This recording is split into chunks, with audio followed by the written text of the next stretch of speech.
Welcome back once again. आज हम देखेंगे important committees in the formation of cooperatives. Directly mention topic के syllabus में। तो जहाँ तक मैंने देखी कुछ important committees, reports, commissions almost 38 है।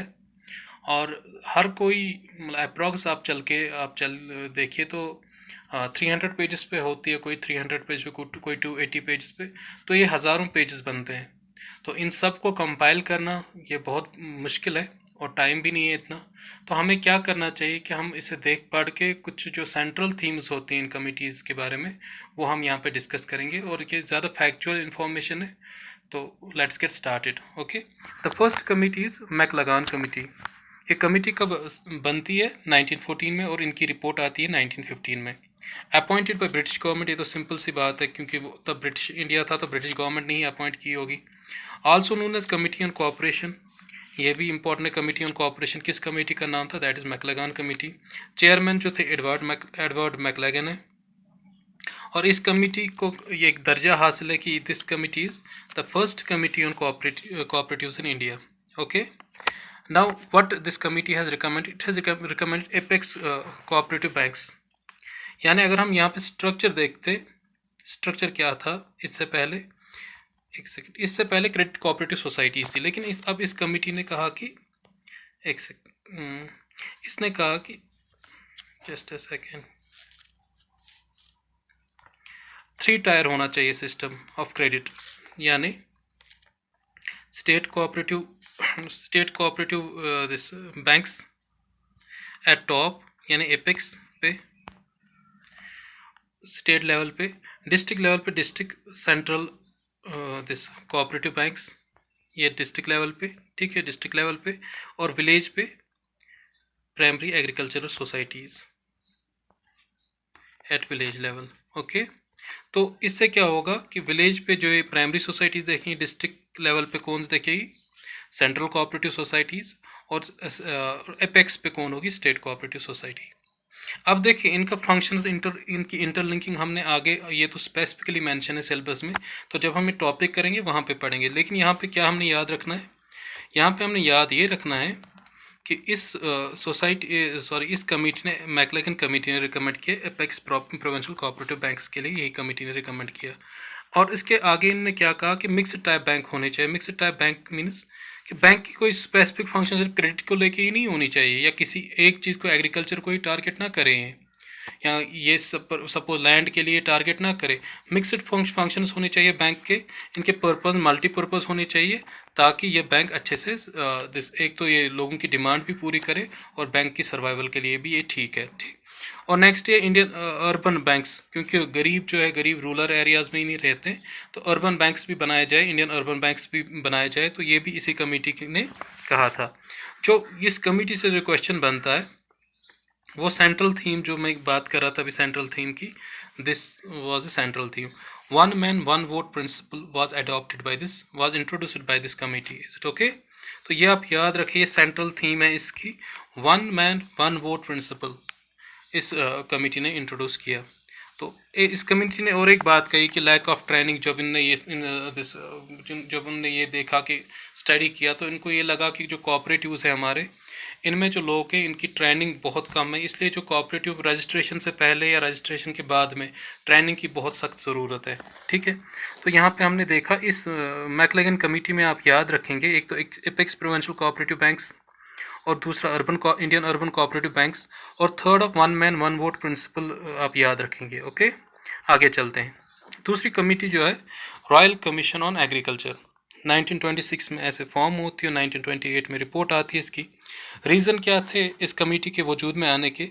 वो ये था कि for the improvement in agriculture credit and welfare of rural population. Simple सी बात है, क्योंकि India is an agrarian country, तो रूरल पॉपुलेशन का वेलफेयर करना है तो आपको एग्रीकल्चर सेक्टर को अच्छा करना है। तो एग्रीकल्चर सेक्टर में जो मसले सबसे बड़े हमने देखे थे, फर्स्ट अगर आपने देखा था कि जब मैंने वीडियोस बनाए थे, तो हमने एवोल्यूशन में भी देखा था कि इंडिया में जो थे एग्रीकल्चर के मसले थे, वहाँ मनी लैंडर्स थे, वो मतलब उनके पास क्योंकि क्रेडिट की फैसिलिटी नहीं थी तो मनी लैंडर्स के पास लोग जाते थे, और जब वो मनी लैंडर्स के पास जाते थे वो उनको बहुत हाई इंटरेस्ट रेट्स पे मतलब वो पैसे देते थे, और अल्टीमेटली उनकी ज़मीन वो मनी लैंडर्स हड़प लेते थे, और उसके उसके सामने हमने देखा कि कुछ रिवोल्ट्स भी हुए। तो अब यही चीज़ रॉयल कमीशन ऑन एग्रीकल्चर कहता है कि हमें इम्प्रूवमेंट करनी चाहिए एग्रीकल्चरल क्रेडिट को लेके। तो इसके चेयरमैन जो होते हैं एच कॉलवर्ट, यहाँ पे मैं बताता चलूँ कि एच कॉलवर्ट का एक बहुत ही फेमस कोट है, वो आप देखें फिर हम आगे पढ़ते हैं। वो ये है कि if cooperatives fail there will fail the best hope of rural India. यानी रूरल इंडिया की जो होप है वो कोऑपरेटिव्स है। कोऑपरेटिव्स सिर्फ एक इंस्टीट्यूशन नहीं है कि मतलब एक इंस्टीट्यूशन फेल हो गया, लेकिन अगर कोऑपरेटिव्स फेल होते हैं तो रूरल इंडिया यानी हिंदुस्तान के गांव जो है वो भी फेल होंगे, इससे उनकी होप, उनकी उम्मीदें भी टूट जाएगी। ओके, हम आगे देखते, बैक जाते हैं। अब देखिए इस कालवर्ट साहब ने क्या जो इनकी रिकमेंडेशंस थी, इनने क्या कहा, इनने कहा कि सिंगल पर्पस ये होना चाहिए, सिंगल पर्पस सोसाइटीज़ होनी चाहिए टू रेगुलेट एग्रीकल्चर, और जो to regulate agriculture in that societies state should take एक एक्टिव पार्ट। ठीक है, स्टेट को हेल्प करनी चाहिए इन सोसाइटीज़ को ऑर्गेनाइज होने में, इन सोसाइटीज़ को काम करने में। ठीक है, तो इनने ये formation of land mortgage banks का भी कहा इनने कि लैंड मॉर्टगेज बैंक्स बनना चाहिए, जहाँ से लैंड को रिलेटेड आपकी जो ट्रांजेक्शन है उस पर लोन, मतलब आपको लैंड खरीदनी है उसके लिए आपको लोन मिलना चाहिए, लैंड रिलेटेड एक्टिविटीज़ के लिए आपको पैसे मिलने चाहिए। ठीक है, तो ऐसा जो फर्स्ट जो लैंड मॉर्टगेज बैंक, ये भी क्वेश्चन बन सकता है। एक तो इसमें जो सेंट्रल यही है कि formation of land mortgage banks, और जो फर्स्ट लैंड मॉर्टगेज बैंक जो क़याम होता है उसका 1927 में होता है, कहाँ पे, मैड्रास टाउनशेंड में। ओके, तो ये इस सोसाइटी इस कमीशन की, रॉयल कमीशन ऑन एग्रीकल्चर की सेंट्रल थीम जो मैंने कहा कि आपको याद रखना है कि formation of land mortgage banks. Okay, अब आते हैं मेहता कमेटी में। इनकी सिंपल सी रिकमेंडेशन थी कि reorganisation of cooperative credit societies as multipurpose cooperatives. जैसे हमने देखा था यहाँ पे सिंगल पर्पस सोसाइटी की बात की गई रॉयल कमीशन ऑन एग्रीकल्चर में, लेकिन ये जो मेहता कमेटी थी उन्होंने बोला कि नहीं भाई, सिंगल नहीं, ये मल्टीपर्पज़ होने चाहिए, जो क्रेडिट इंस्टीट्यूशन होने चाहिए, credit society, cooperative credit society जो है ये मल्टीपर्पज़, इनका काम सिर्फ आप क्रेडिट तक महदूद ना रखें, ये कुछ सर्विसेज भी देनी चाहिए इनको, और इनको अपना जो काम है उसको थोड़ा ब्रॉड करना चाहिए और डाइवर्सिफाई करना चाहिए, मल्टीपर्पज़। ओके, तो इतना आप याद रखेंगे। इसमें जो सेंट्रल थीम यही है कि मल्टीपर्पज़ सोसाइटीज़ जो है इनको reorganisation of cooperative credit society as multipurpose cooperatives किन की रिकमेंडेशन थी, it was the recommendation of Mehta committee of 1937। Okay, तो इसके बाद गैडगिल कमेटी आती है। तो गैडगिल कमेटी ने क्या रिकमेंड किया, तो गैडगिल कमेटी कब ये कहती है कि स्टेट को क्या करना चाहिए, एग्रीकल्चरल क्रेडिट कॉरपोरेशंस बनाने चाहिए। किस चीज़ के लिए, किस चीज़ के लिए, इसलिए कि फाइनेंस जो है, फाइनेंस उन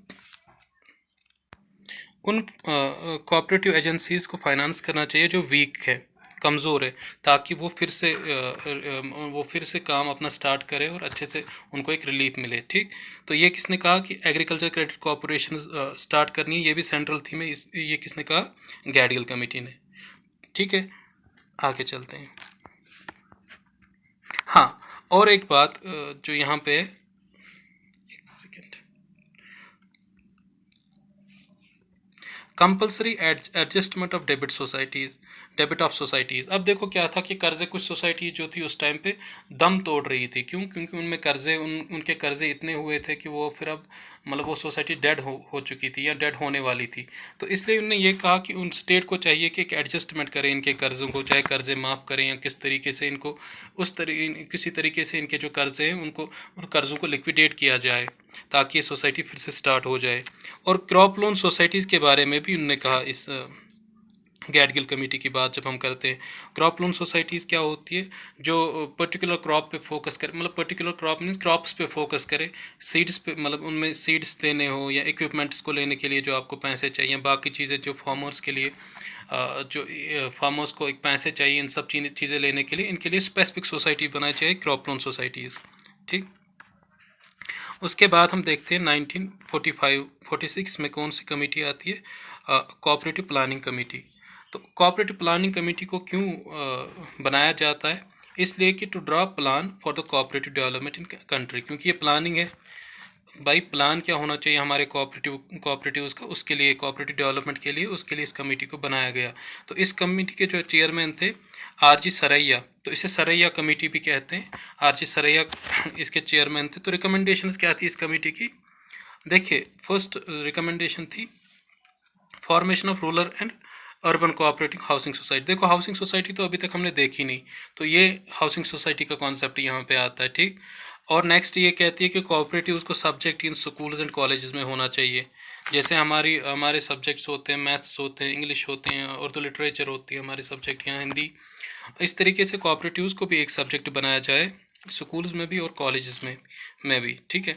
और हाँ, then all village credit societies must be convert into multipurpose societies.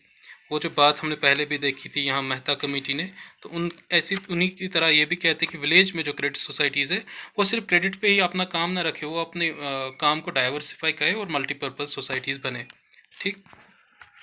और नेक्स्ट जो अनलिमिटेड लायबिलिटी हमने देखा था, फर्स्ट हमने देखा था अनलिमिटेड लायबिलिटी प्रीवियस वीडियो में। अनलिमिटेड लायबिलिटी को अब लिमिटेड लायबिलिटी में कन्वर्ट किया जाए, ठीक।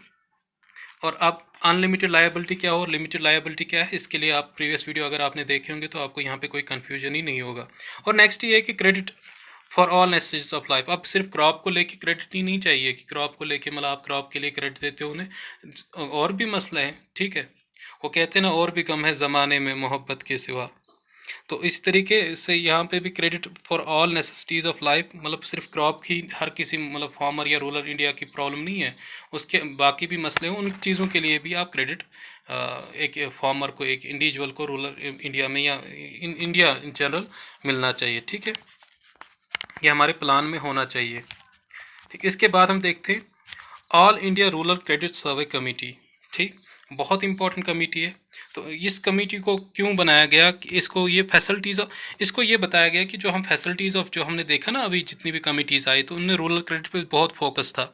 तो इनको इस कमेटी का काम ये था कि उसको रिव्यू करना, उस चीज़ को सर्वे करना था इस कमेटी को, किसके लिए? Facilities of loan in rural areas. मतलब हमारी जो हमने जो अभी तक कोशिश जो हमारी थी रूरल एरियाज़ को फैसिलिटेट करना था क्रेडिट से, जो एग्रीकल्चर क्रेडिट थे, वो किस हद तक हम कामयाब हुए, और अगर हमें करना है तो क्या करना है, सजेशंस भी दीजिए, ठीक है। तो इस कमेटी को गोरवाला कमेटी भी कहते हैं, क्योंकि इसके जो हेड थे वो गोरवाला थे, ठीक। फर्स्ट कमेटी आफ्टर इंडिपेंडेंस, तो ये तो सिंपल सी बात है इंडिपेंडेंस के बाद, क्योंकि ये 1951 में जो कमेटी है, तो आप ये फैक्ट भी इसमें ऐड कर सकते हैं, ठीक है। First committee after independence that is Gorwala committee और all India rural credit survey committee. तो रिकमेंडेशंस क्या थी? फर्स्ट ऑफ ऑल, क्योंकि अब आज़ादी मिली थी तो फर्स्ट ऑफ ऑल सब करप्शन से दूर रहना चाहते। फर्स्ट ऑफ ऑल ये कहा गया कि इफेक्टिव सुपरविजन, हर किसी सोसाइटी के लिए ऑडिट कंपलसरी रखा गया, ठीक, ताकि सुपरविजन जो हो सुपरविजन अच्छे से हो। Linking of credit in marketing, अब सिर्फ क्रेडिट को आप इसके साथ लिंक मत करो कि क्रॉप को बढ़ाना है, क्रॉप को मतलब रूरल इंडिया की बात करें तो क्रॉप्स, क्योंकि हम एग्रीकल्चर पे ही ज़्यादा फोकस आता है हमारा। तो इस एग्रीकल्चर में जो हमने क्रॉप्स बनाया अपने, अब जो हमने फाइनल प्रोड्यूस बनाया उसकी मार्केटिंग में भी हमें क्रेडिट फैसिलिटीज़ अगर चाहिए तो वहाँ पर भी आप क्रेडिट फैसिलिटीज़ दें इन्हें, ठीक है। नेक्स्ट ये क्रॉप लोन सोसाइटीज़ फिर से वही जो इनका काम होता है क्रॉप के लिए पर्टिकुलरली फोकस करते हैं क्रॉप्स के लिए, और इनको लार्ज साइज बनाया जाए। अब 2-2, 3-3 सोसाइटीज़ को जमा करके एक बड़ी क्रॉप लोन सोसाइटीज़ बनाई जाए। नेक्स्ट इनका जो था 1 डिस्ट्रिक्ट 1 कोऑपरेटिव बैंक, ये आप याद रखें, 1 डिस्ट्रिक्ट 1 कोऑपरेटिव बैंक, ये भी इसी सोसाइटी की रिकमेंडेशन थी, ठीक है। आगे चलते हैं। State participation in rural credit societies, ये तो हमने देखा कि स्टेट की पार्टिसिपेशन होनी चाहिए रूरल क्रेडिट सोसाइटीज़ में, क्योंकि जब स्टेट पार्टिसिपेट करेगी तभी जाके जो गवर्नमेंट चाहे तो तभी जाके अच्छा, क्योंकि स्टेट के पास हर कोई रेवेन्यू भी होता है, उनके पास पावर्स भी होते हैं, उनके पास हर कोई फैसिलिटी होती है किसी चीज़ को कामयाब करने के लिए। हाँ, क्रिएशन ऑफ 3 फंड्स, ये भी रिकमेंड किया इस कमेटी ने। कौन कौन से फंड्स रिकमेंड किए? लॉन्ग टर्म फंड्स होने चाहिए, स्टैब्लिशन फंड्स होने चाहिए, रिलीफ फंड्स होने चाहिए। लॉन्ग टर्म फंड्स मीन्स क्या हो गया, जो कुछ 100 ईयर्स के लिए, 50 ईयर्स के लिए लॉन्ग टर्म फंड्स होने चाहिए बड़े प्रोजेक्ट को लेके, ठीक। फिर स्टेबलाइजेशन फंड्स होते हैं, कोई कंटीजेंसी हालात होते हैं किसी सोसाइटी को, मतलब अब ये सोसाइटी मतलब वाइप आउट होने के को है, तो उसको स्टेबलाइज करने के लिए कुछ फंड्स रखे जाए, ठीक। और then is relief and guarantee funds. अब किसी सोसाइटी को नुकसान हो गया, ठीक है, उस सोसाइटी को फिर से स्टार्ट करने के लिए थोड़ा उन्हें रिलीफ मिलना चाहिए, गारंटी फंड्स मिलने चाहिए, ताकि वो सोसाइटी फिर से स्टार्ट हो। तो ये चीज़ भी रिकमेंड की इसी कमेटी ने, ठीक। हाँ, नेक्स्ट इज अमेंडमेंट। इनने कहा कि अमेंडमेंट होनी चाहिए आरबीआई एक्ट में, और इसी कमेटी ने, अगर आप देखेंगे एसबीआई का जो है, एसबीआई को कहा, SBI establishment of state bank of India, क्योंकि इंपीरियल बैंक से एसबीआई तो दिस 1955 में आई गेस बनता है, ठीक। देन इस कमेटी ने आल्सो ये कहा कि national cooperative development and warehousing board को establish of this national cooperative development and warehousing board, ये भी इस इसके एस्टेब्लिशमेंट के लिए भी इसी कमेटी ने कहा था, ठीक है। और इसे यही जो बोर्ड होता है फिर एनसीडीसी की शक्ल इख्तियार करता है, जो हमारे सिलेबस में स्पेशली मेंशन्ड है, ठीक। इस चीज़ को इस एक्ट को बहुत जगह मैंने देखा, तो इस एक्ट को माग्ना कार्टा ऑफ इंडियन कॉर्पोरेशन कहते हैं, ठीक। तो ये भी आप याद रखिए, यानी कि बहुत ही ज़्यादा इंपॉर्टेंट। अच्छा, ये मुझे बताएं कि माग्ना कार्टा ऑफ इंडियन कॉन्स्टिट्यूशन किसको कहते हैं? हाँ, फंडामेंटल राइट्स को, ठीक है। आगे देखते हैं, ऑल इंडिया कोऑपरेटिव कांग्रेस। तो ये अब कांग्रेस एक कमेटी नहीं है, कांग्रेस है जहाँ पे सारे लोग मिल के आते हैं, बात करते हैं, अपने थॉट शेयर करते हैं। तो ये कांग्रेस कहाँ पे होती है? बिहार में। बिहार में कौन सी जगह? पटना में, ठीक। Accept the principle of state participation. अब ये एक्सेप्ट किया कि स्टेट की पार्टिसिपेशन ज़रूरी है। और नेक्स्ट ये है कि government representation in board of directors, ठीक है, ऑफ कॉरपोरेशन, यानी board of directors of corporation में भी गवर्नमेंट की रिप्रेजेंटेशन होनी चाहिए। लेकिन यहाँ पे रिप्रेजेंटेशन तो होनी चाहिए, लेकिन यहाँ पे एक लिमिटेड रखी गई। किस चीज़ के लिए लिमिटेड रखी? ये कहा गया कि number of government nominee should be limited to 1/3 of the board of directors, यानी बोर्ड के मेंबर जितने हैं उसमें से 1/3, मैक्सिमम 1/3 होने चाहिए गवर्नमेंट के नॉमिनीज, या सिर्फ 3 होने चाहिए। विच एवर इज लेस, वो चीज़ रखा चाहिए, या मिनिमम 3, या मिनिमम 3, या फिर 1/3 ऑफ द मेंबर्स, ठीक। ओके, इससे ज़्यादा नहीं, ठीक। ये जो ये बात कही गई है एप्लीकेबल थी उन सोसाइटीज़ में जिनमें गवर्नमेंट का शेयर 50% से ज़्यादा भी था, ठीक। कमिटी ऑन कोऑपरेटिव लॉ, इसके जो चेयरमैन थे एस टी राजा थे। रिकमेंड क्या करती है कि नॉमिनल मेंबर्स जो अभी हमने ऊपर देखा, उनको नो राइट टू वोट, उनको नो राइट टू वोट नहीं होना चाहिए, ठीक है। वो सजेशंस दे, वो अपने थॉट्स माने वहाँ पे देखे, वो नज़र गुजर रखे, लेकिन राइट टू वोट नहीं होगा उन्हें, कि चाहे वहाँ पे इलेक्शंस होते हैं, मतलब सेक्रेटरी, मतलब कोई दिस चेयरपर्सन्स को इलेक्ट करने के लिए, किसी भी चीज़ में उनको वो राइट टू वोट नहीं होगा। Increase decentralisation of powers of registrar, यानी कि अब सिंपल एक पहले हमने देखा कि रजिस्ट्रार के पास जैसे अल्टीमेट अथॉरिटी थी। अब डिसेंट्रलाइज से क्या मीनिंग है कि अब रजिस्ट्रार के नीचे जो ऑफिसर्स है, डिप्टी रजिस्ट्रार से या कोई और रजिस्ट्रार से, या बाकी जो गवर्नमेंट ऑफिशियल्स है, हर किसी को अपनी अपनी ड्यूटी भी है और अपने पावर्स भी है, ठीक है। अब पावर स्पेसिफिक सिर्फ रजिस्ट्रार के पास नहीं है, तो डिसेंट्रलाइज किया जाए पावर्स ऑफ रजिस्ट्रार को। ये भी इस कमेटी की रिकमेंडेशन, ये भी इस कमिटी ऑन कोऑपरेटिव लॉ ने कहा। फिर हमने देखा, जैसे हमने 97th कॉन्स्टिट्यूशनल अमेंडमेंट में देखा, ये बात भी यहाँ पे कही गई है कि law responsibility and enactment and administration of cooperatives should be this, ये किसके अंडर हो जाए? स्टेट गवर्नमेंट के, ठीक है। ये बात भी हो गई यहाँ पे। अब हम देखते हैं एनडीसी रेजोल्यूशन ऑफ 1958। इसमें ये कहा गया कि various programs needs to be launched in order to increase agricultural production by the help of cooperatives in village. देखिए एनडीसी रेजोल्यूशन में, क्योंकि प्लानिंग कमीशन और एनडीसी रेजोल्यूशन, प्लानिंग कमीशन की का ही फिर मतलब ये जो नेशनल डेवलपमेंट काउंसिल के रेजोल्यूशन जब बनते हैं, तो ये इसमें सिंपल एक बात अगर आप याद रखेंगे कि ये विलेज लेवल पे जो है, विलेज लेवल पे कोऑपरेटिव्स को स्ट्रॉन्ग करना चाहते हैं, ठीक है। तो इनने ये कहा कि अगर गवर्नमेंट को प्रोग्राम तो करनी ही है इनको कि एग्रीकल्चर प्रोडक्टिविटी को इंक्रीज़ करे, लेकिन कितना अच्छा होता कि अगर वो प्रोडक्शन हम कोऑपरेटिव्स के थ्रू ही, ये जो विलेज कोऑपरेटिव्स हैं उनके थ्रू ही उस प्रोडक्शन पे उन उसके थ्रू ही जो अपना पैसा है या अपने जो जो भी हमारे जो रिसोर्स है उनको चैनलाइज किया जाए थ्रू कोऑपरेटिव। इससे कोऑपरेटिव्स की भी डेवलपमेंट होगी और एग्रीकल्चर की डेवलपमेंट भी होगी। और इन्होंने ये कहा कि जो कोऑपरेटिव्स है इनको ऑर्गेनाइज करना चाहिए विलेज लेवल पे, और पंचायत को एक्टिव रोल इसमें, पंचायत का एक्टिव रोल इसमें होना चाहिए। और जो हमारी जो हमने बड़ी बड़ी कोऑपरेटिव्स बनाने की सोच रहे हैं उनको हमें साइड में करके हमने विलेज लेवल पे फोकस करना चाहिए। ओके। फिर 10th कमेटी जो मैंने देखी वो अभी यह है कि कमेटी ऑन कोऑपरेटिव क्रेडिट। तो इस कमेटी को to implement programs of cooperative credit suggested by NDC resolution of 1958। That is हमने बात की थी प्रमोशन ऑफ विलेज कोऑपरेटिव्स। जो NDC was all concerned about this promotion of village cooperatives. तो वही रिकमेंडेशंस को इम्प्लीमेंट करने के लिए कमेटी ऑन कोऑपरेटिव क्रेडिट बैठती है। तो ये क्या रिकमेंड करती है, cooperatives in order to strengthen themselves financially should increase the range of credit and distribution of operations. तो यही डाइवर्सिफाई होने की बात करती है कि अगर उनको स्टेबल खुद भी करना है और मतलब हेल्प भी करना है लोगों की इन ट्रू सेंस, तो they should what they need to do is to increase the range of credit. एक तो मतलब सिर्फ स्पेसिफिक चीज़ या क्रॉप लोन को ही लेके क्रेडिट नहीं देना चाहिए, जैसे हमने पहले भी देखा कि मार्केटिंग को लेके भी क्रेडिट देना चाहिए, कि रेंज ऑफ क्रेडिट को बढ़ाओ एंड डिस्ट्रीब्यूशन ऑफ ऑपरेशन, अपने काम को डाइवर्सिफाई करना पड़ेगा उन्हें। Very important is this thing कि एक बैड डेब्ट रिजर्व क्रिएट करना चाहिए, बैड डेब्ट रिजर्व। इससे क्या होगा कि अगर मतलब किसी कोऑपरेटिव को कोई मसला हो जाता है या कोई लोन उनका मतलब वो लोन अपना नहीं चुका पाते हैं, तो उस सूरत हाल में बैड डेबिट रिजर्व का सहारा लेके उस सोसाइटी को बचाया जाए। ठीक। Next is organise service cooperatives at village level. तो फिर भी हमने देखे कि मतलब अब हमने क्रेडिट को साथ साथ में अब सर्विसेज के लिए भी विलेज लेवल पे cooperative community, village level community पे इन कोऑपरेटिव्स, यानी कि कोऑपरेटिव्स का काम जो है उसको डाइवर्सिफाई करने की बात की जाती है with the help of state participation. ठीक। Encourage members to subscribe share capital. सीधी सी बात है कि ये तो हमेशा ये होता है फोकस कि मतलब मेंबर्स बढ़ने चाहिए और एक कैपिटल लेके वो आ जाते हैं कोऑपरेटिव्स में। तो कोऑपरेटिव्स की जो कैपिटल होता है वो तो बढ़ता है और मेंबर्स जब बढ़ते हैं तो शेयर भी बढ़ता है। ठीक है।